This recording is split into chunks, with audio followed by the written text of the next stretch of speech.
மயிலாடுதுறை சீர்காழி அருகே 10க்கும் மேற்பட்ட மின்சார இணைப்பு மின்கம்பங்கள் பாழடைந்து முற்றிலும் விழும் தருவாயில் உள்ள நிலையில் இது தொடர்பாக இளைஞர் வெளியிட்ட காணொலி இணையதளத்தில் வைரலாகி வருகிறது. மணிகிராமம் பகுதியில் பல ஆண்டுகளுக்கு முன்பாக அமைக்கப்பட்ட மின்கம்பங்கள் பழுதடைந்த நிலையில் மின் வாரியத்தால் மாற்றப்படாமல் உள்ளதாக கூறப்படுகிறது.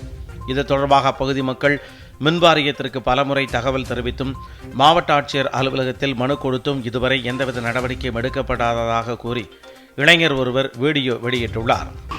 கரண்ட் கம்பம் தண்டி மரம்னு சொல்லுவாங்க.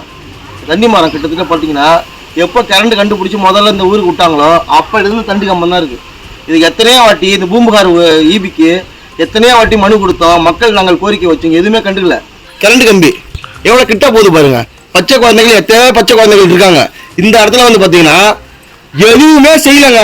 வந்து பார்க்குறது உயரம் எவ்வளோ தூரம் அளவு எட்டுதுன்னு பார்க்குறது பார்த்துட்டு பார்த்தீங்கன்னா அவனை விட்டுறாங்க. அப்படியே 4 நாள் தான் ஆகுது இந்த போஸ்ட் மரம் போட்டு.